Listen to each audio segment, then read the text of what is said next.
Kentucky, everyone. I'm in the kitchen with Miss Allison Davis, and Hello. we are working on soups this week. Oh, it Love just smells so good in this kitchen. Oh, it I mean, does. I always, it's a joke that I say when people come in and they're like, "Man, what are you cooking? It smells so good." And it's usually just onions and garlic. But it's so true Oh, it just because it smells so good in the kitchen. It really does. So what we've got going on, we're making soups this week. It's that time of year, and we want to just have some nice soups in our back pocket that we can just whip up and just enjoy.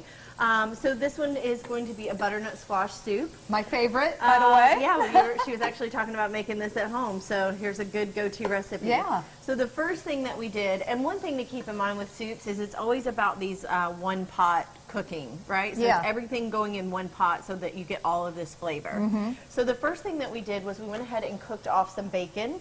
And crisped it up, and we'll have this to kind of garnish on top of our soup. So I cooked it up, crisped it up, and then set it aside.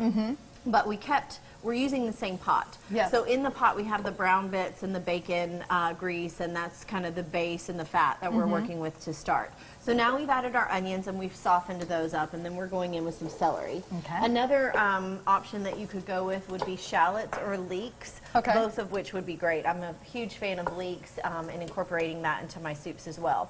So we'll start sauteing and softening up our celery with our onions. And then what I went ahead and did was I took the butternut squash and cut it down into some just large dice, and then roasted that off in the oven. So I used some coconut oil, or you could use olive oil, salt and pepper, and then just roasted it until it was soft. Okay. So that way that's just going to speed up your cooking time for your soups because they're nice and soft and ready to go. Right. And you don't have to just sit and boil it. The other reason that I add this in is because I like to, if you notice, you get a little bit of browning on the outside. That's caramelization, and that's going to add a little bit more flavor just from roasting it in the oven versus just boiling it in stock. Gotcha, yeah, Okay? yeah. So at this point, we're going to start to add just a little bit of fresh vegetables. There's one other ingredient that I'm going to add into this soup, and it's one of my favorite pairings with butternut squash. And you see it. Apples. Apples Perfect. add such a nice like sweetness and depth to this that I just can't hardly have butternut squash soup without apples now. So I'm going to just kind of do a rough chop on these. Okay. And I'm not really concerned so much about the chop, like the chop size, because this is going to be a nice pureed soup. Yes, it is. So we're going to use an immersion blender, and we're going to puree all of this up together so that it's nice and smooth. The other thing is this is not a cream-based soup. This is going to be just with broth, but because we're using a root vegetable like butternut squash, that naturally is going to thicken it to give it that beautiful texture. Right. So that's what really makes this such a nice soup. Nice. All right, so got some apples here. And we're going to add these in, and we're going to start to sweat these as well with our vegetables. All right.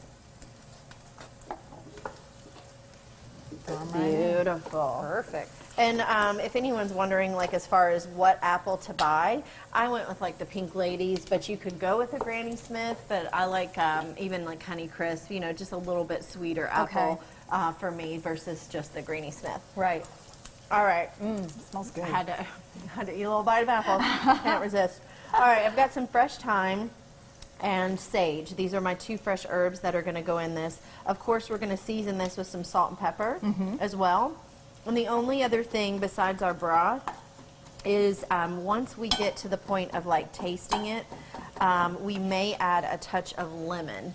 I'm a big fan of lemon in my soups because I feel like it brightens everything up. Yeah. And it just kind of brings some of the flavors right to the forefront when you bite into the soup. Gotcha.